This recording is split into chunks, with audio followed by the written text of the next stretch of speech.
Hey guys, and welcome back to Specimens. I hope you're all doing well and having a great start to your 2021.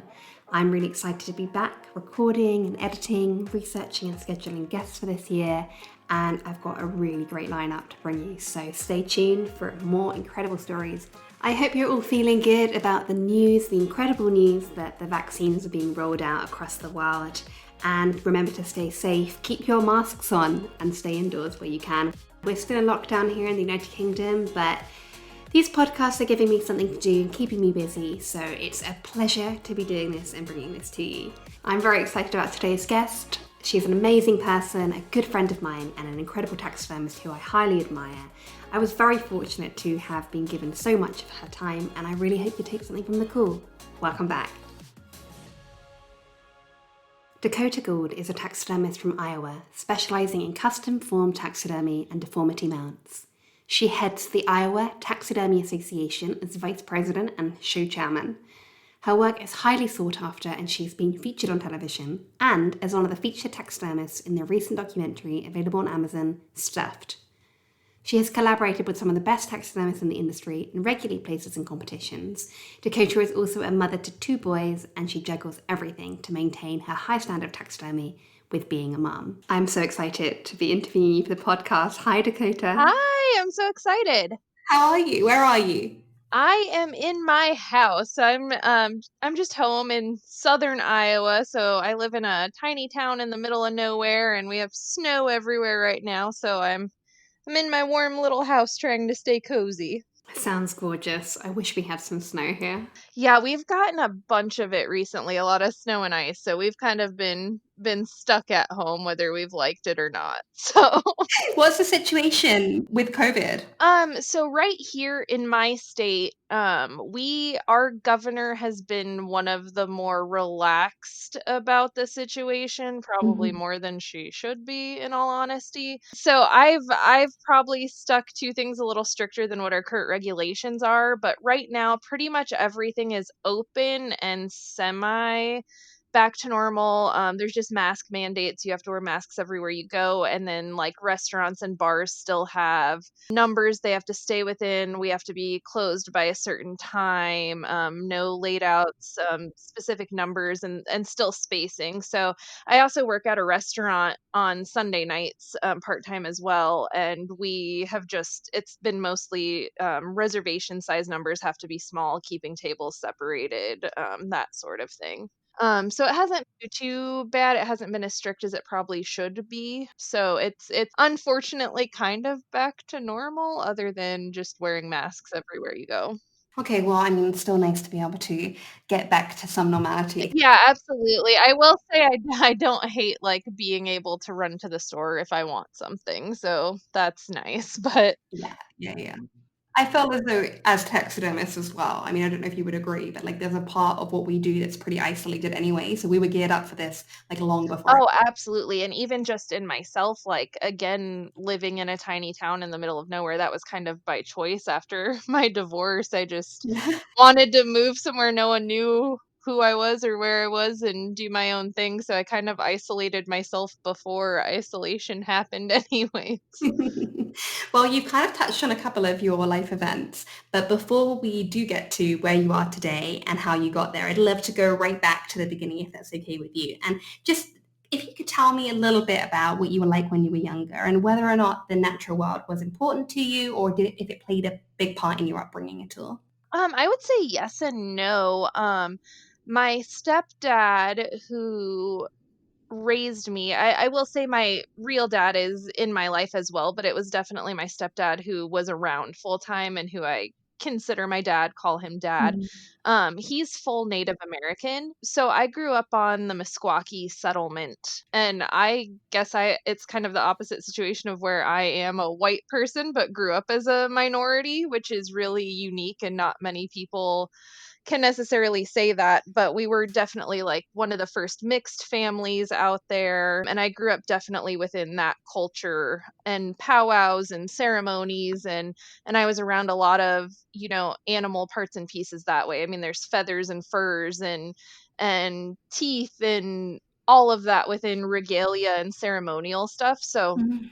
I was kind of always around it, but I don't think I necessarily realized that connection until later in life. And then as well, my mom has just always really, really loved animals. So we always had our little hobby farm where we had little random geese and goats and random animals around as well. So I'm sure a lot of that all just kind of tied in together. But again, I don't think I even realized those connections until later in life. Yeah, you're so right. It's a very unique situation, and it sounds fascinating. I'd love to know more about that. You talked a little bit about the ceremonial and the regalia and the feathers and things there that you mentioned.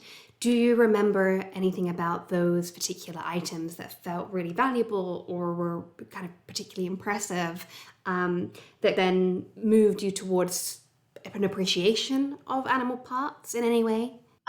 There I just always was really into even my dad when he danced. So powwows and dancing when you're in the regalia and the outfits. My dad had it's called a bustle. So when you watch, say, Native Americans dance, their bustle is going to be that huge part on the back with all the feathers. Mhm. And my dad had one that was made pretty much out of an entire eagle. So it was like a wing on each side.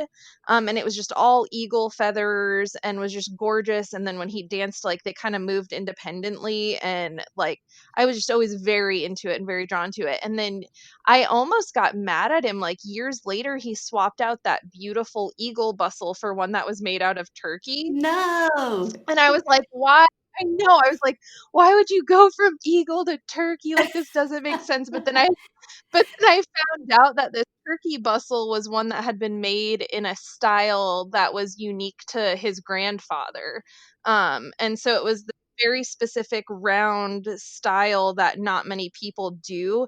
So it wasn't about the feathers to him, it was about the style and how it was made, and it was made in the style that his grandfather had basically invented. And so I was like, "Okay, I get it," but I thought the eagle feathers were way cooler. And then even I mean, even today, it's one of those things where, like, in the US, eagles are protected, so you're not allowed to have any of their parts or pieces, but Native Americans can.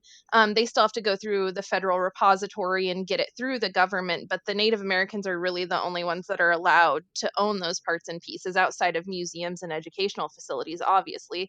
So it's also been hard as an adult and now doing taxidermy and having those ties because there's situations where, like, when my kids were born, my dad wanted to do the traditional thing and, like, got them a pair of moccasins and an eagle feather, and it was supposed to be a part of this whole thing, and unfortunately, I make him hold on to all of those because I don't wanna get inspected and have DNR show up and I have eagle feathers in my house, and I'm not really Native American, so I still can't really have them even though they were given to me by one and he's my father. So it has, like, made things a little sticky later in life, but it's fine. It was always feathers were always the things that stuck out to me. The bustles, the fans, anything with feathers was huge for me that I loved looking at. Yeah, sounds beautiful. I mean, I actually read somewhere quite a long time ago that when Americans were asked in a poll what they want their national bird to be, a lot of them actually said turkey over eagle.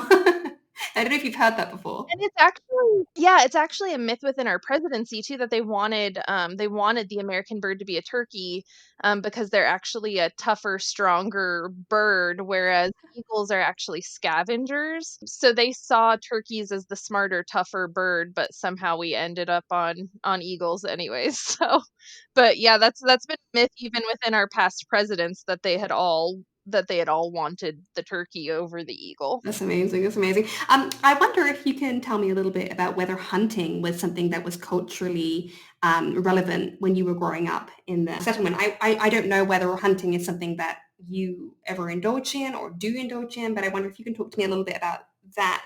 I get that question a lot, and it's strange because I grew up in Iowa, and Iowa, the Midwest of America in general, is very, very big on hunting.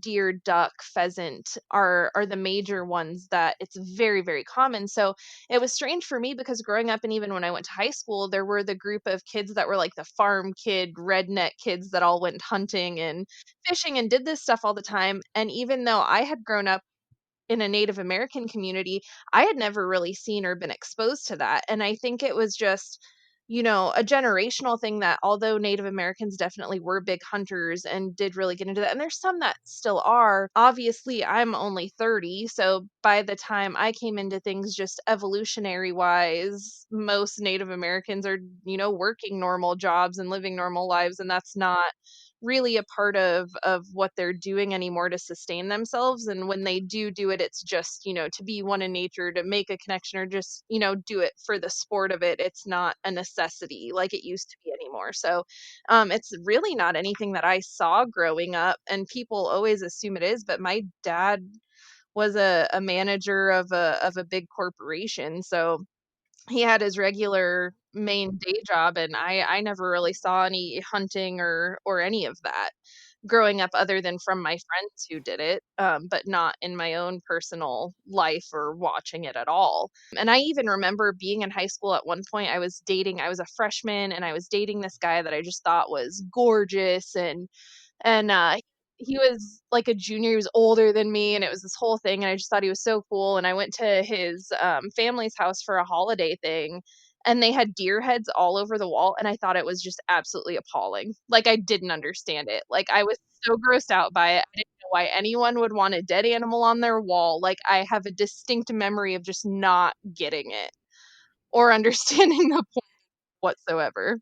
I mean, how things have changed, and we'll get to that. But before we come to taxidermy, what was it that you actually wanted to do when you quote unquote grew up? I still am confused as to how I even wound up here. I'm very glad I did, but my first thing, I always wanted to be an archaeologist, was my first major thing. I was always watching all of the National Geographic stuff when they were uncovering tombs in Egypt, just anything to do with, which looking back, it does have connections to death and things of that nature. But I was just very interested in the science and the history of archaeology to start with, and somehow I wound up here. I don't I don't know.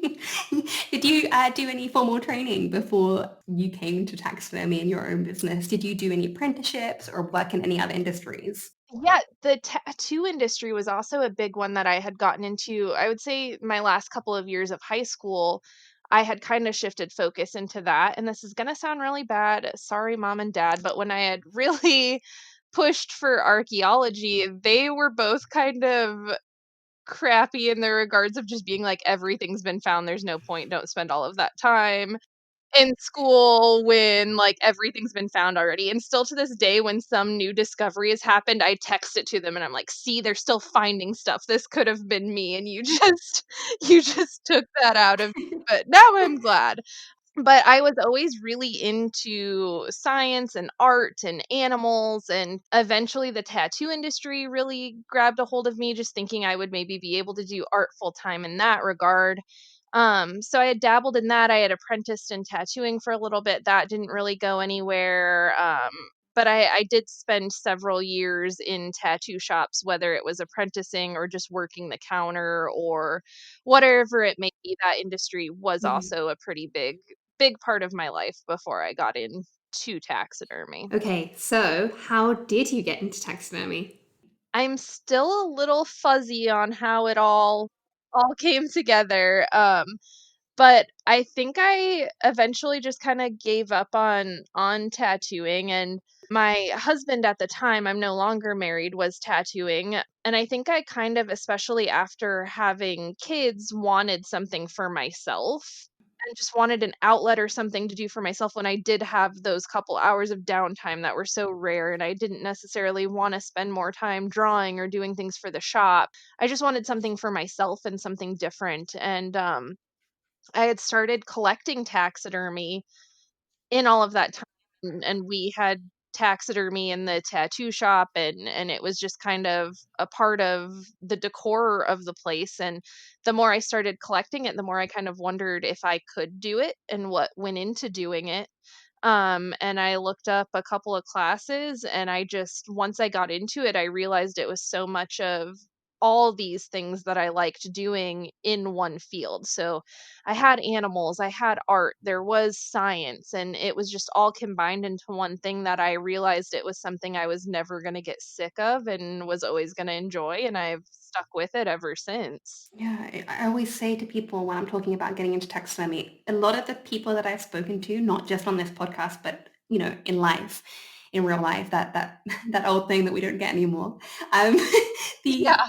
way that people enter into taxidermy, it feels so organic is the word that I use, but a lot of people, it's like they're not looking for it actively, but it finds them, not in a kind of spiritual, holistic way, but more in a way that it kind of pulls from loads of different curiosities, and it is the perfect marriage for so many interests. Definitely, and I think that even a lot of people that are into it may not realize it, and like I said, I mean, I had archaeology interests, I had science interests, I had a full ride scholarship in genetics for genetic engineering, and genetics was always a big thing too, and I think, which I'm sure we'll talk about later, is kind of part of how I also get a lot of these deformity projects is just because weird genetic anomalies really interest me as well, and so it's just all of these aspects coming together.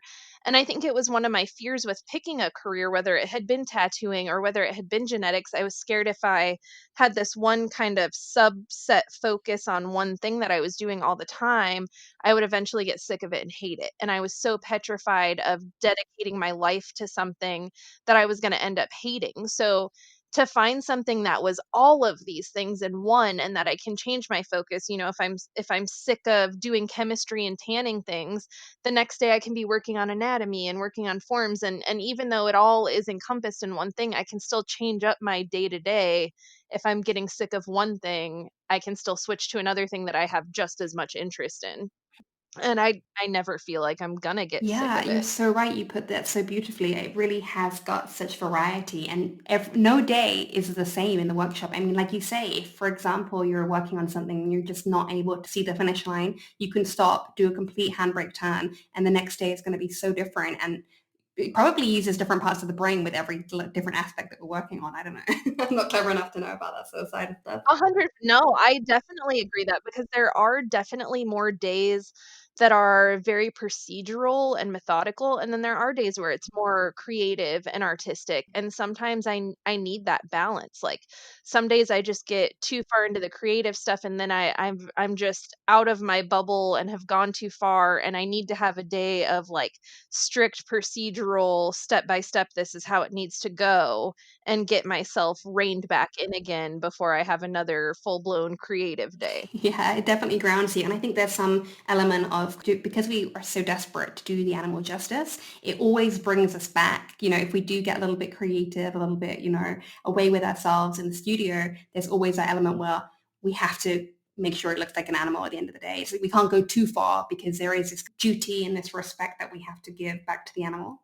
Absolutely, and that's another huge thing of, like, no matter how creative we want to be, at the end of the day, the anatomy still has to be correct, or, there's still we still have rules, and I think that that's semi-necessary in order to stay on track, because if it was Yeah. something where I had stuck with, like, painting or something where there were no boundaries or no rules, I think I would have lost myself in not having any sense of stability. So I think it's just a really good balance of having a stable side and a creative side that balances each other out. Mm, mm. It also helps with your growth because incrementally, I personally find that I'm able to see improvements quicker. I definitely feel that if you're a painter and there's no ceiling to what you're doing, you don't see improvements in your work as quickly. I find that because we're always trying to get the anatomy down and you're kind of working from this foundation, this set of rules, you can see when you're making improvements a lot faster than you would if perhaps there was no ceiling or no creative boundary to the work that you were making.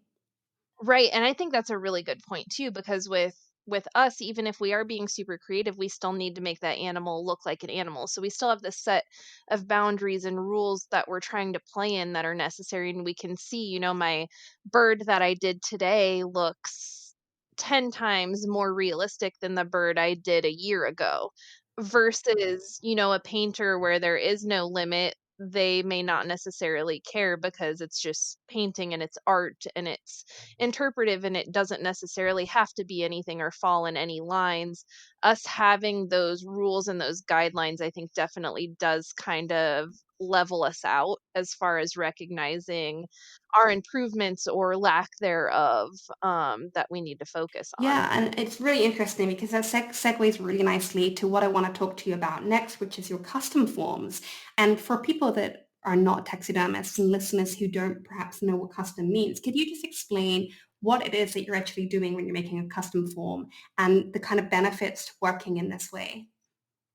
So basically the quickest way I can think of in layman's terms to explain it is when you're doing taxidermy, and let's just for the sake of example, say that you have a squirrel that you want to mount.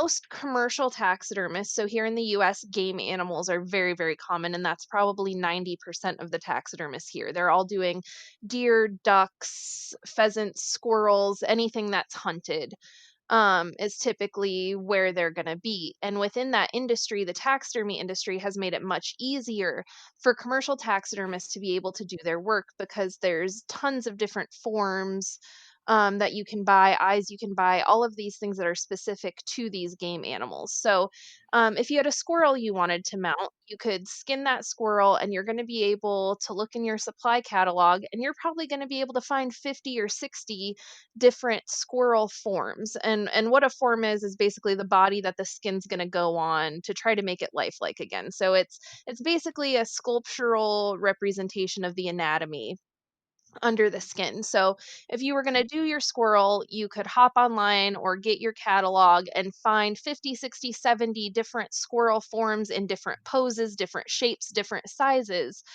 So you are very likely to find exactly what you need in the size you need and can assemble things quickly. And that's important if you're a commercial taxidermist because in that aspect, time is money. They're not necessarily getting art prices where they can focus a ton on one piece and then sell it for a bunch of money and pay their bills. They're more about turnaround, getting things in and out as quickly as possible, and making their money in that regard. So having those forms for deer, squirrels, you can buy whatever you want. With that being said, a lot of what I work on is exotic animals, and I do primarily do it for art or for collectors. So I would say probably 80 to 90% of the mounts I do, I can't buy a form for because it's not something that's hunted or that would make sense for a commercial taxidermy supply company to put the money and time and resources into making forms for those things because they're not going to have people buying them every single day. I'm the only one that's probably going to need that. So I have to make essentially most of everything from scratch. So, I'm working on, exotic birds or lemurs or cats that don't have forms or weird little I have sloths. I've got 3 sloths I need to do this month, that you can't buy forms for. So what I have to do is really look at that anatomy and try to make my own form that that skin's gonna fit on accurately and still be a good representation of that animal.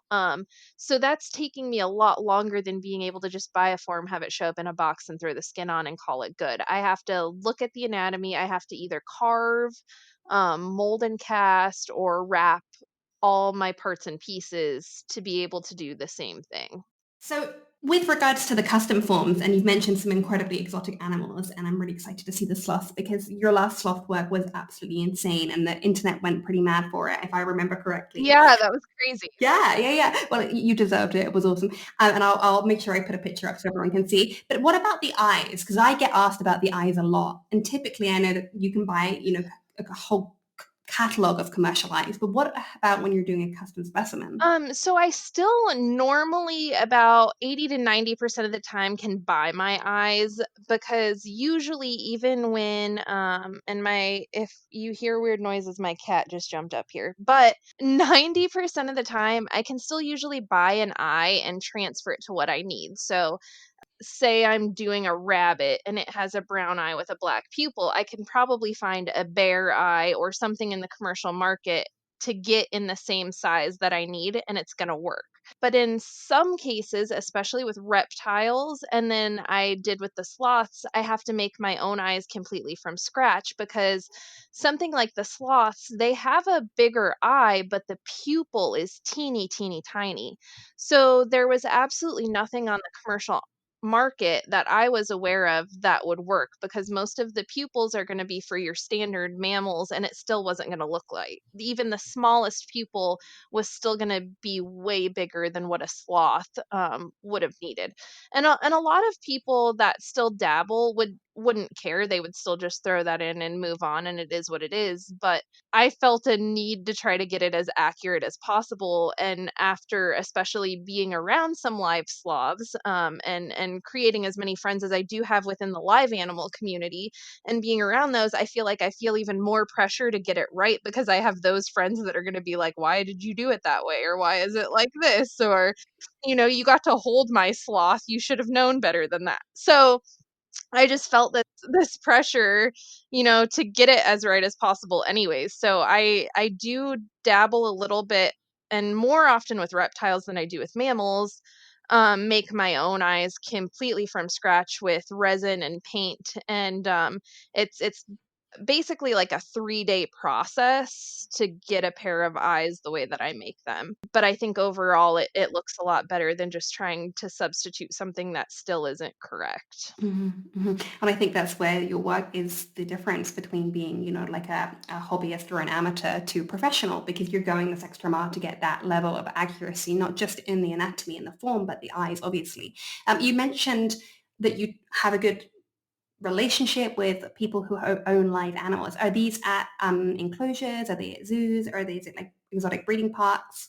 So I, especially with what I do, because again, I don't work on a lot of game animals, I got to a point where I realized if what I want to do is mainly exotic animals and rare animals, I needed to collect more reference and do as much as I could to be around them and understand their movements, their behaviors, to make sure I was doing things correctly. So I used to just visit if I made a connection where someone who had a facility was like, we had a couple things pass. Do you want it?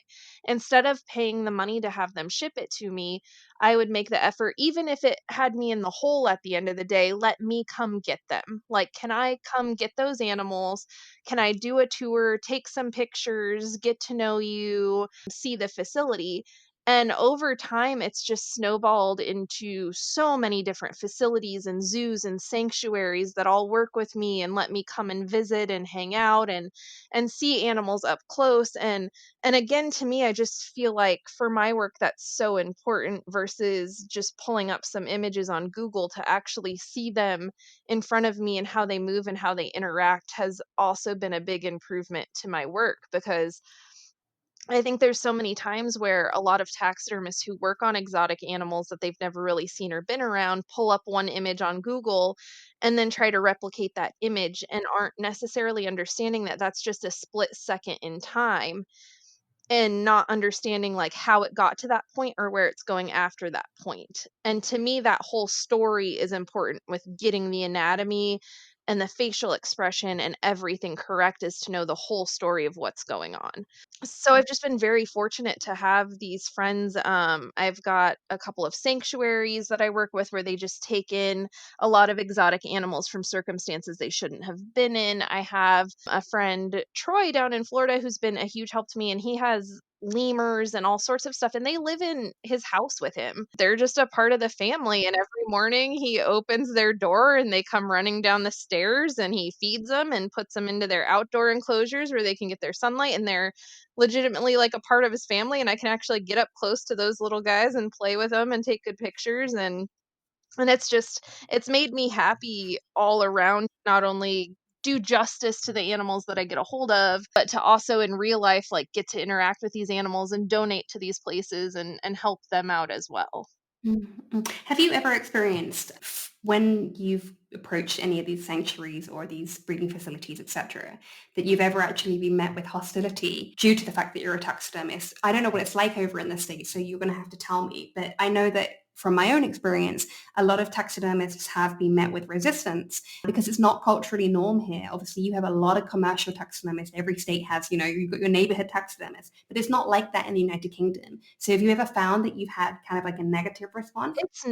It's not easy to make these connections. I will say that when I first got started, it was a lot easier then than it was now. Mhm. And I think especially now more than ever, it's been hard since documentaries like Tiger King and stuff have come out.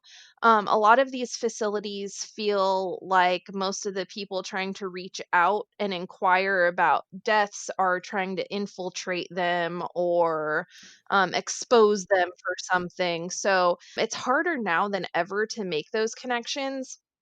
And I found that the best thing for me is I don't even try anymore. I don't approach anybody. I don't send the emails anymore. I don't cold call anyone anymore. I just kind of respect their space. And because I've built so many connections over the years, it's mostly now my connections helping me out. So, I've got a friend in Florida that has always found specimens for me, but it's once I started doing work for him, then it's just kind of grown because now he has like, oh, I know this girl and she did this lemur for me when he's going to talk to his friend, who also has a facility. So it's now so more my contacts finding me more contact, and that's been way easier because they have a better time hearing it from another animal person than they do just having a stranger approach them wanting their dead animals. So that's been more of my tactic in the recent couple years, is just to not bug anyone, to leave everyone alone, and then it's my animal people that have really been just connecting me with people that way. Yeah, that's awesome. I wonder, you spoke earlier in our conversation about how, hunting and commercial taxidermy is very rife in America. It's very culturally normal and acceptable. But your work, like you said, you primarily work on exotic animals and deformity mounts, which I'd love to get into a little bit more. But do you find that you're kind of an anomaly with regards to the taxidermists that are out there because you are working with more of an artistic composition and narrative to your work that the commercial taxonomists perhaps are not? 100%. And I think even my first couple of years, I was doing that as well. I was doing a lot of ducks, I was doing a lot of deer.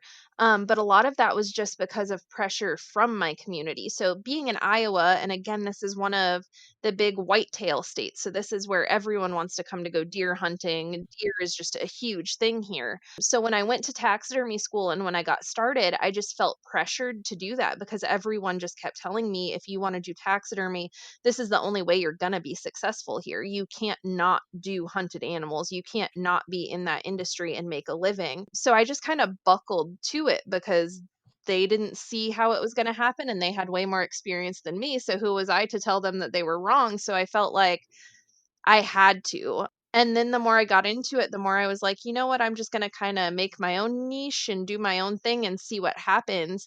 And still to this day, they all, when I go to a taxidermy show or a meeting for our association, they're all still shocked by it. And they'll make like little jokes here and there of, it must be nice to do a toucan once a month and pay all your bills. And I'm like, yep, it sure is. Like, I would I would rather do a couple birds a month that pay all my bills than be out there hustling trying to do 2 or 3 deer a day to catch up. And it's just, I made my own little niche and my own little clientele, and it helps with me being a single mom and spending as much time with my kids as I feel like I need to.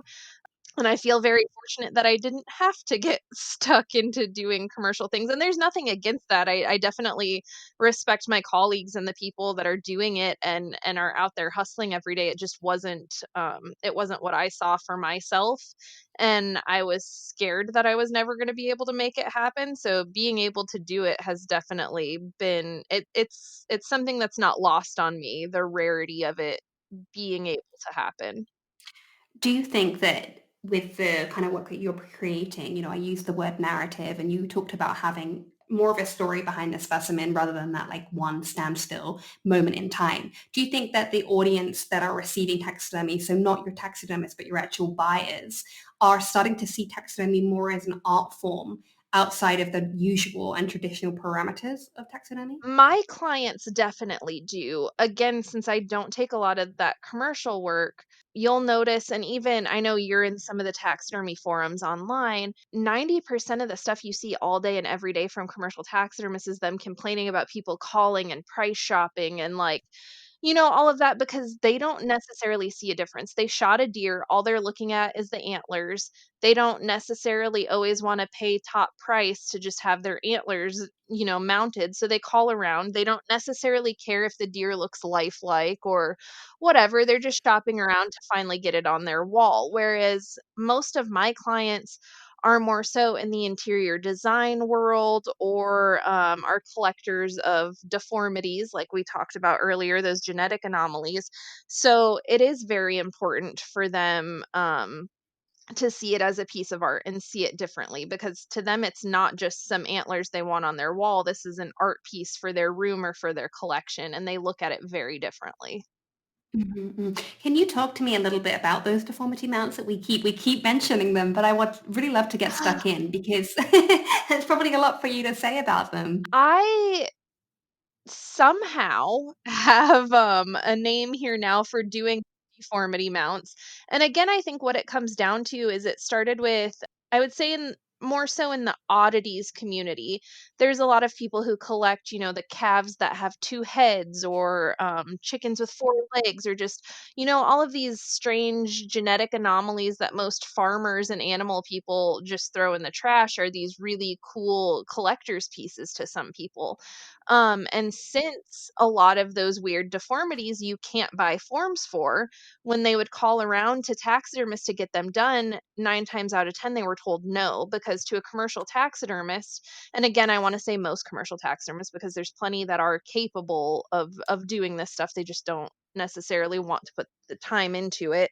A lot of them, if they can't just buy a form for it and put it together and have that quick turnaround time, they don't want to put the time into it.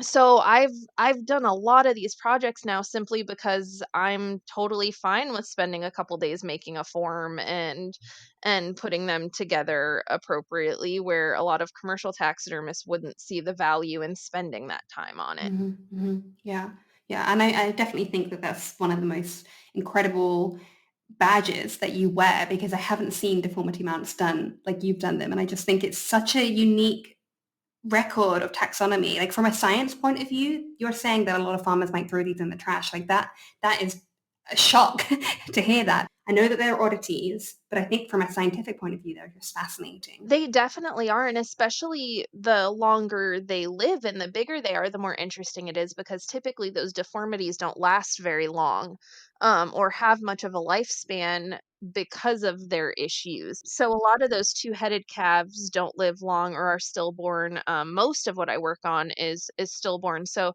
it's extra interesting. For instance, the four-legged chicken I did, it was a full-grown adult that had lived for years. So it's also interesting seeing some deformities thrive and not have any issues versus the ones that do. And that's something I always sit and find fascinating as well while I'm skinning them or putting them together, to imagine what their life and quality of life were, or if it was any different, based on their genetic anomaly. Have you ever worked on a cyclops? I've done, a cyclops goat and a cyclops lamb now. Both of those were stillborn. I did a seven-legged baby goat that was stillborn. I've done a couple of four-legged chickens. I've done several two-headed calves. I've got a couple more that I need to get done this month out there. I've got a calf that the front feet had extra toes, that I need to do. Most of these deformity projects I've been doing lately have been for Rainy Day Revival, which is a shop in Atlanta. And they're slowly transitioning and basically trying to build a museum dedicated to these deformities and anomalies. So most of these are going to be joining the collection of what will eventually be a museum soon. That's amazing as well to know that you're having a hand in something that essentially is going to be, museum is like a badge that taxidermists long for. I think most taxidermists really want the honor and the privilege of being associated with museum work. And I know you have done other museum work, but to think that these animals are being upheld and that you're kind of having a handle on that, that's a really special legacy for a taxidermist to leave. Oh, 100%. And I find it funny too, because when I when I do have the quote unquote normal taxidermists give me, some jabs at shows and events, it's funny because I'm like, all those deer you do very well could last 100 years, but the oldest as I've ever seen have been the rare animals, the deformed animals, the things that become treasured parts of people's collections. So I feel like my things are potentially even going to outlive these deer heads and things that commercial taxidermists are proud of because they're valued more to these Mm. collectors and museums. Yeah, yeah, you're so right. You talk about value, and one of the ways that we value our work, it's whether that's personally or from other people's perspective, is through competing. And a lot of people outside of the industry don't realize that we have these ginormous competitions. We have the world championships, and obviously you have not only placed and done extremely well at the world championships, and we'll talk about that in a second. But I just want to talk to you a little bit about your state championships. You said you are on the Iowa Taxidermy Association and you're the chairman, is that correct? Yeah, I'm the vice president, and how our rules and bylaws are is basically our vice president is also our show chairman. So the vice president is in charge of organizing and running our yearly state show as well, which is, our state competition. And in the US, pretty much every state has their own taxidermy association, and they try to do their shows and events yearly as well. And then a bunch of us who compete in those state shows are normally the ones that get excited about the world show that happens every other year here as well. Mhm. So why do you think that competing is so important? What do you think it does for our industry? I'm not gonna lie to you, I've barely won anything, so it it really doesn't do much for me. But, I mean, because there are a lot of people that just chase the ribbons and the awards that they want on their wall, or they think it looks more impressive, or that their customers are gonna pay more if they're an award-winning taxidermist. But for me, and for a lot of people, more so than the competitions and the awards, I look at it more as a way to network, to meet other people who are into what you're into, to connect. I've after meeting people at shows and getting to know people, I've been invited to studios to learn more, to learn different techniques. It's definitely just become more of a networking and educational tool for me to attend shows, more so than it is about winning for me. A lot of these shows are also, they have a schedule with seminars where you can go sit and learn from people and just learn different things. They usually have suppliers there, so you can go buy what you need at discounted rates and not have to pay shipping. And it's just usually a full weekend of networking and learning and education is the way that I like to look at it. And I've noticed it's also been a really big help for me as far as motivation. Whereas I could be feeling a little down or uninspired or not really sure, what's going to get me pumped up. And then I'll go to a show and like see a piece somebody else did and be like, oh my gosh, that's amazing. I want to do something like that. And it just fires me back up again. Yeah, yeah, yeah. I think it's an amazing place not only to meet people but also to be inspired because the work that's being put out is amazing and it's it's so inspiring. I remember going to Worlds the first time and I literally was blown away. I mean, I walked around the show hall with my jaw on the ground. I was like, God, if one day I could have work that's this good, it's great because it does set the standard for the work that's out there. I think it is really inspiring. 100%. And that's 100% what my first Worlds was too. Like I was brand new. I had just finished up taxidermy school. I wasn't really sure where I wanted to go with this, whether I wanted to be commercial, whether I wanted to do art stuff. And then I went to the World Show and I was just like, oh my God, this is what I want to do. Yeah. 100%. Yeah, it's like a candy shop for taxidermists. Hmm. But I know you said that competing is not your primary concern. I totally respect that. But you did actually compete and win with your collective artist piece. Can you tell me, for those who are listening who don't know about this, a little bit more about how this project came to fruition and who you worked with, et cetera, et cetera? So at one of my very, very first world shows, I met both Daniel Meng and Travis DeVilliers, and they became like a second family to me. Like we instantly connected because we were around the same age. We had so much fun just hanging out and like meeting people that were in our age group that were into what we were into. So we just kind of connected right away and made this little family. And Travis, who's from South Africa, we used to send each other these little stupid care packages back and forth and just stayed in touch. And he reached out to me before the World Show and said that he was coming to America for a few months, that he was going to travel around and see some of his friends, but he really wanted to take a piece to the World Show. And did I want to collaborate on a piece with him? And I absolutely 100% did. However, the timing was very tricky for me because I was going through a divorce. So I had just moved back home with my parents. I didn't really have a workshop or a designated place to work anymore while I was saving money to buy my house. So I was in the situation of I don't want to turn this opportunity down because Travis is amazing and I know I could learn a ton from him, but we have nowhere to work and I have nowhere for him to stay. So at that point, it just made me think of Remington, and his grandfather is actually who I went and learned taxidermy from his school. So they had a big studio, a big shop, an attached apartment. And I approached Remington and was like, would you like to be a part of this project so that, we have a place to work and Travis has a place he can stay? And the three of us just, Remington was on board. He was excited about it as well. So we brought him in on it. And of course, him being from South Africa, when I said we had some baby zebras, that's immediately in his element of being where he's from. And he was like, this is perfect. So Remington and I supplied the specimens and the supplies, and Travis came with his brain power and his sculpting power, and we put it all together as a group and as friends, and had a lot of fun doing it. It was a lot of late nights and and delirium by the end of it, but it came together for sure.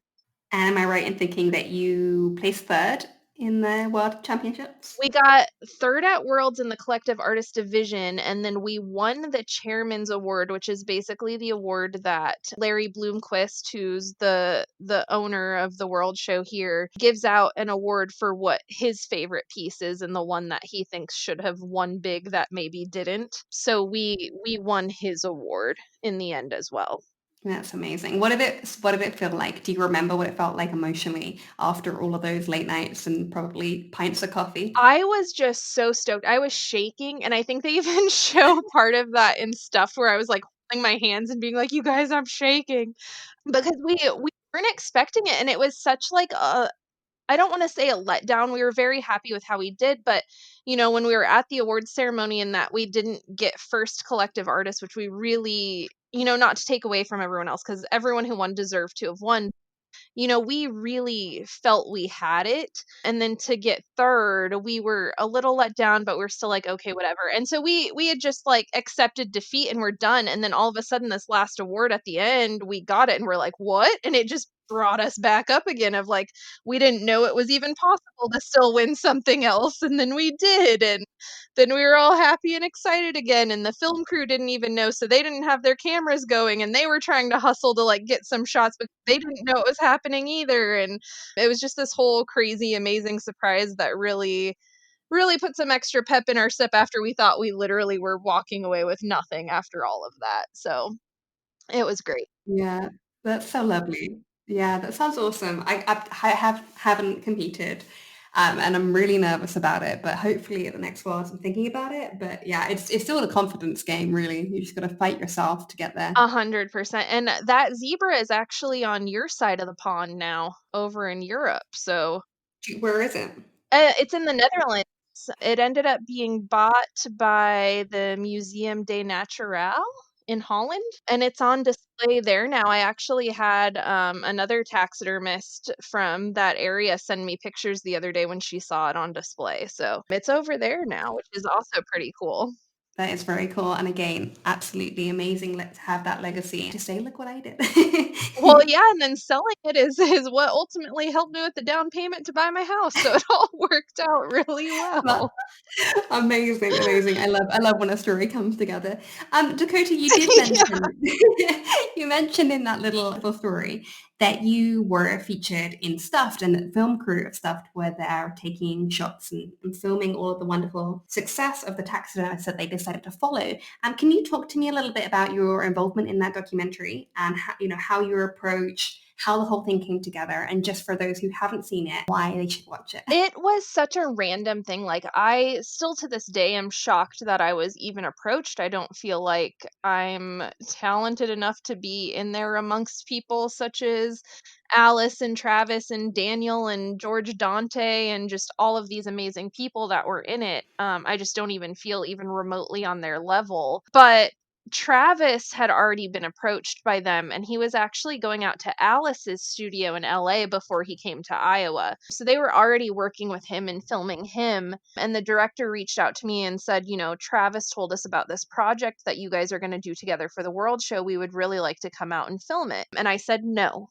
What? So so I don't know what it's like in European pop culture and media there, but in America, there's literally nothing that puts taxidermy in a positive light. It's all, taxidermists are murderers or crazy people or, whatever the Norman Bates type thing or serial killer type thing. And there was even a time years ago when supposedly there was going to be this positive documentary about taxidermy, and then the whole community ended up getting upset because the filmmakers ended up twisting all the words around and did the exact same thing of just twisting it into this, like, these are weird, demented people. So, because of all of that, I just flat out said no. Like, I was like, even if this lady is telling me that she's making something positive, I'm not buying it for a minute, and I'm not going to be in there or make myself susceptible to that type of media attention where I know it's going to get twisted wrong. And both Travis and Erin Durham, the director, were just very adamant. And she goes, Dakotah, I promise you, like, this is what I want to do. And I finally spoke to her on the phone. And when I talked to her on the phone, that's when I finally was like, okay, she's for real and really wants to do something nice. And I finally agreed, and I am so happy because it is literally one of it shines such a good light on the industry, and we've never had that before. We've never had anything that accurately and positively puts a good light on our industry and our art. And I think that's so necessary because after all these years of just the worst possible image of taxidermists coming to people's head, to finally have something positive that shows what we actually do and how we actually feel was just so necessary to have. And I'm very happy it's out there. And I think if there's anybody who, questions taxidermists or why anybody would want to do that or how anyone could consider it an art form, to please watch the movie, because I have still yet to come across a single person who has watched it and has been like, that's awful. Like, it explains everything so well and so beautifully, and it came out 100 times better than even I would have hoped that it did. Yeah, yeah, I have to say it is absolutely beautiful. Not only is it cinematically beautiful from the way that it's actually capturing, these beautiful shots of like sunrise on Daniel Wang's farm, like all of these incredible shots, but it is like a truthful reflection, a slice of life of what a real taxidermist is like today. Because I think also a lot of the portrayals are very archaic. They're not 21st century, they're not 2021. They're like 19th century, 18th century. And it's like, no, that's just not what we do. Uh-huh. That's 100% what it is. And I think they also did a very good job of showing different aspects of it, So they did talk to Daniel about hunting and what the hunting community brings to it. And they did talk to, Alice and other people who do more of an art-based taxidermy instead of commercial taxidermy. And they did touch a little bit on rogue taxidermy, and they didn't keep it single faceted. It definitely spanned across all the different reasons, all the different connections, and all the different ways that it can be relevant. And I think that was very helpful as well. Mm. Yeah, yeah. Dakotah, in the years that you've been practicing, and if I'm correct, I think it's 6 years that you've been working, have you seen the industry change at all from whether that's going to competitions, your client base? Have you seen anything happen in the industry that's changing for the better? The one thing I will say, and this is debated of whether it's good or not, but I think it's great. I feel like I came in at the right time. It has been about 6 years now. And since then, I would say in the last 4 or 5 years, taxidermy has almost become very trendy.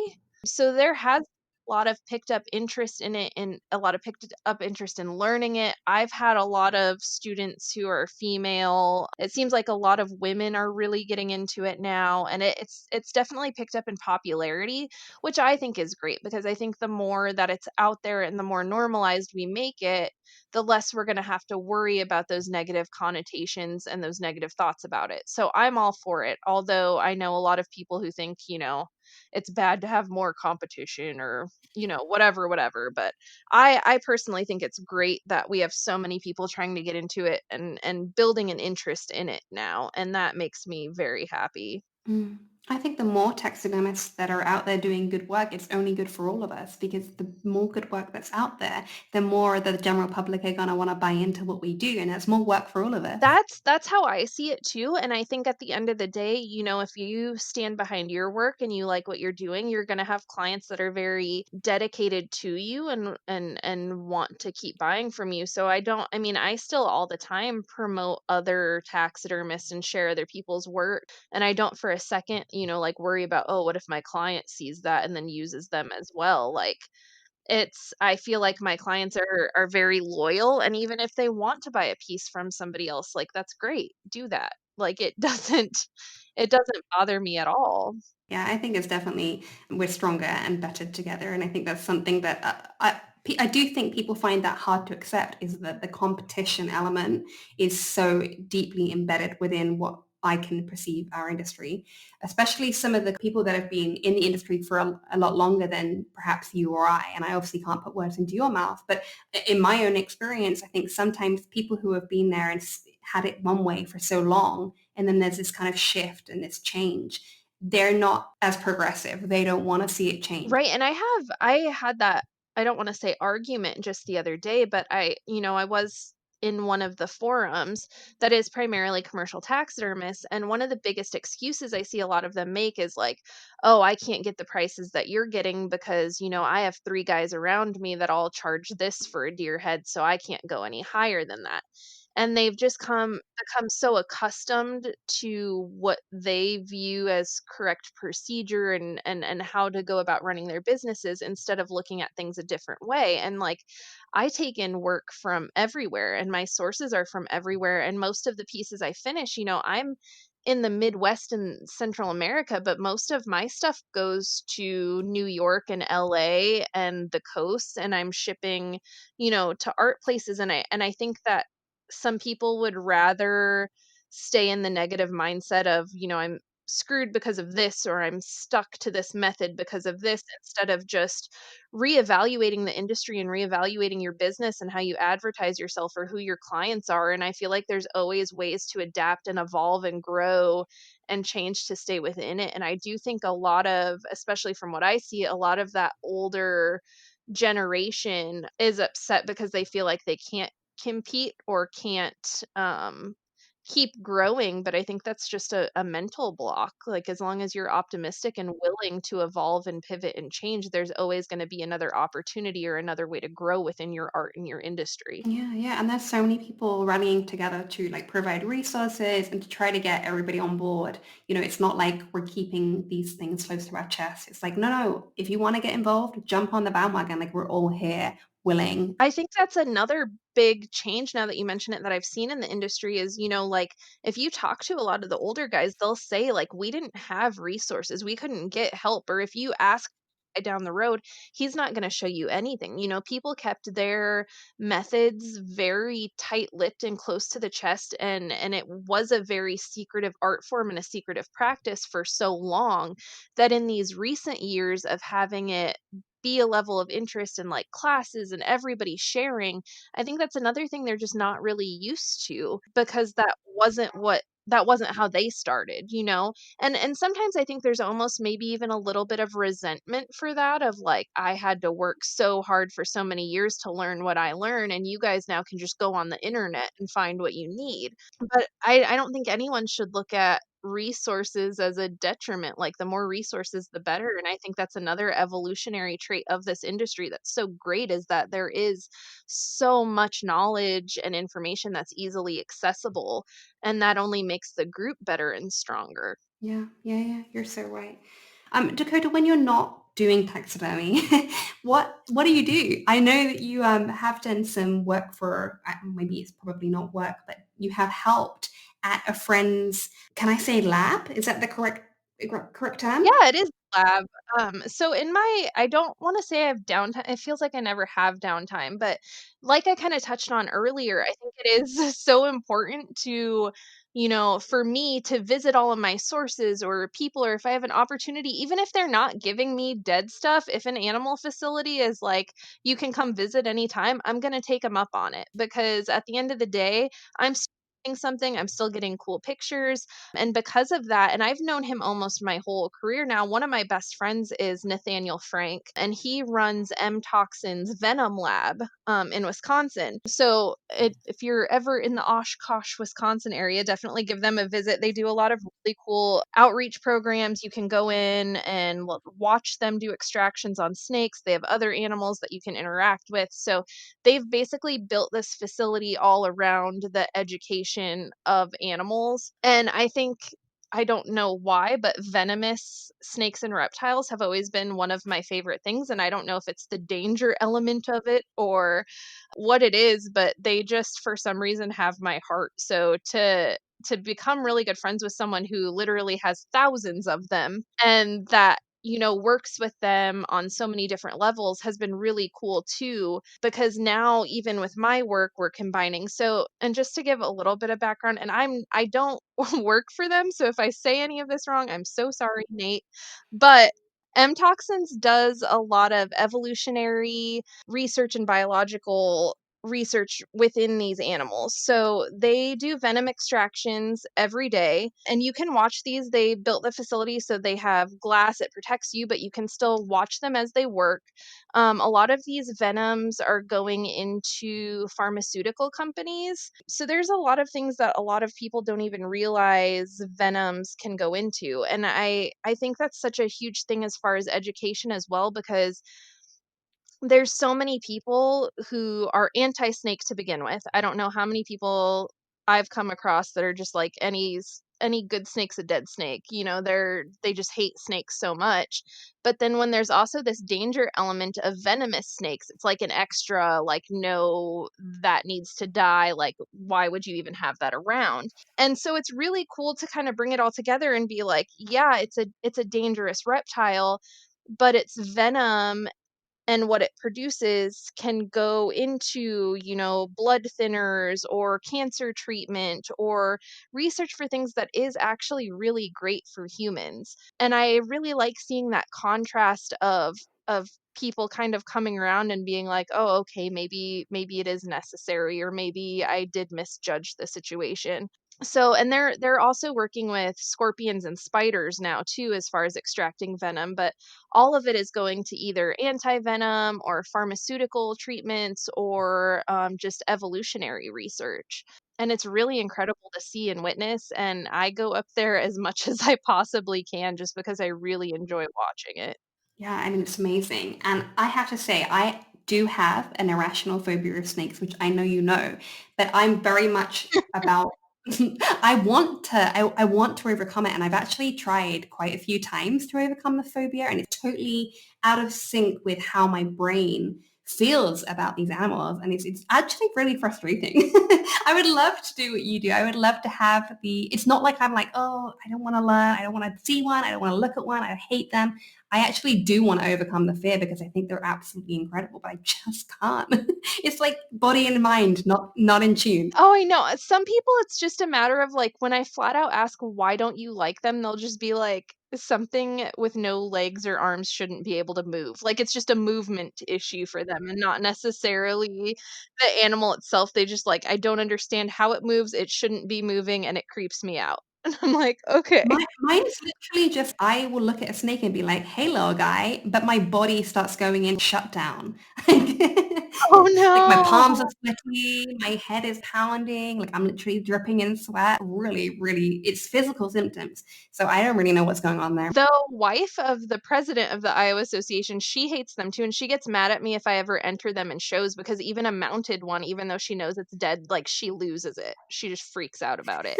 So if I'm going to bring one to a show, I have to warn her. I have to tell her what side of the showroom it's in, what section of the showroom it's in, so that she doesn't even go near it.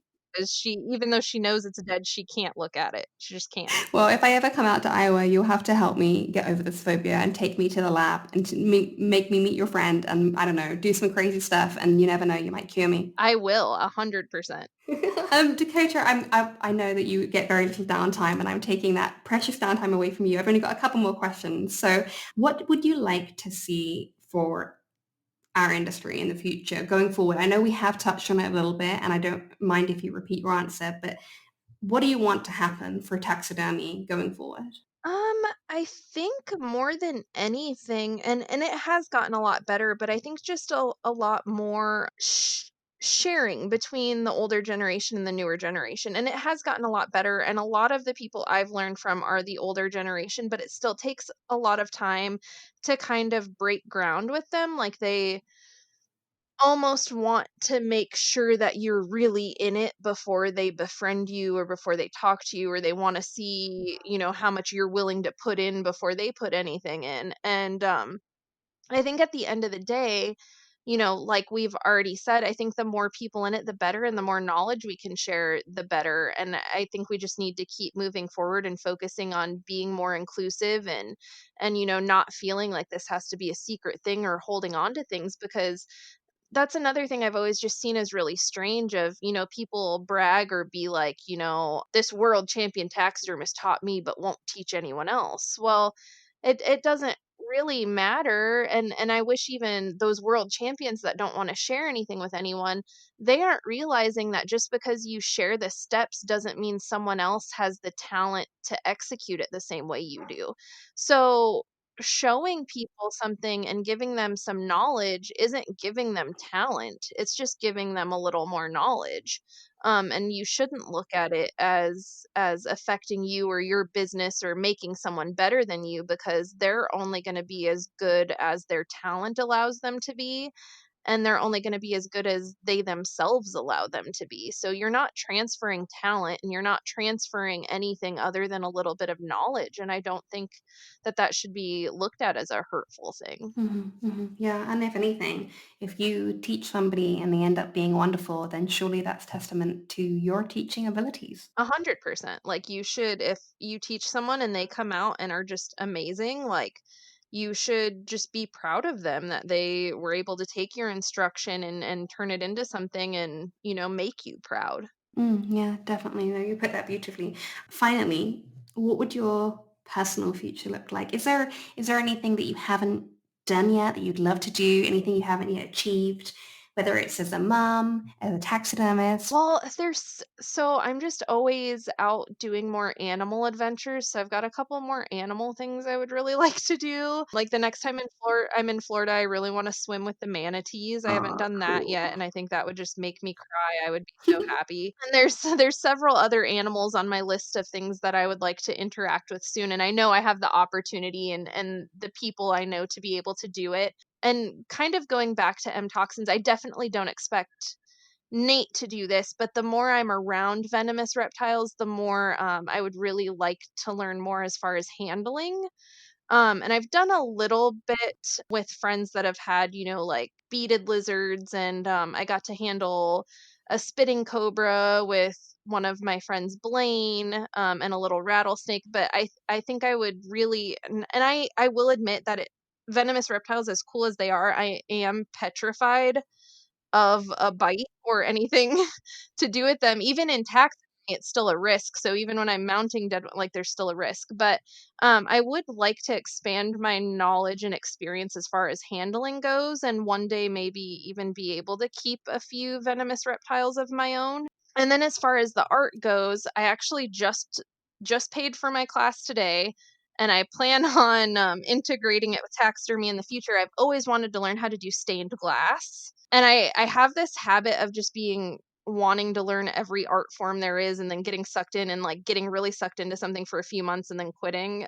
So I hope it doesn't turn into one of those things, but I am really excited to, learn some stained glass and soldering and metal work, and then try to transition that into some of my art pieces as well.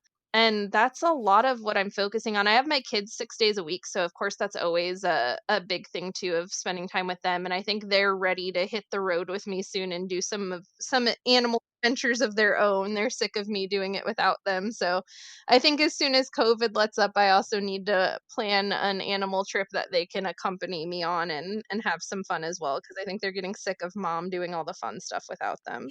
Yeah, but mom's allowed to do the fun stuff. That's how it works. They're not old enough. You think they'll get into taxidermy when they're a little older? They both have already, Grant's done a couple of mounts. My oldest son has done a couple of pieces. He's 10 now. He's done a couple squirrels, and he did a starling for the last Iowa show, but it got canceled because of COVID, so he wasn't able to enter it. But he's still holding on to it and holding on hope that maybe this spring he'll be able to take it out. But he's really into it. My youngest son thinks it's gross, but he's still I think likes being in the shop and likes doing things. So, my boyfriend Jimmy Lawrence does fish, and he does mostly replicas. And I've noticed my youngest son seems to be fine with the replicas. So he likes painting little frogs and fish and stuff as long as he doesn't have to skin them or sew them back together. He doesn't think it's gross and he likes it. So he might just end up being more like Jimmy and stick with more of the replica and painting work than the actual skinning stuff. That's lovely to have such a positive force around you, having these kids that are interested in what you do and being inspired by the natural world. So we've kind of done full circle. Thank you so much, Dakotah, for being on my podcast. It's been an absolute pleasure. Yes, thank you for having me.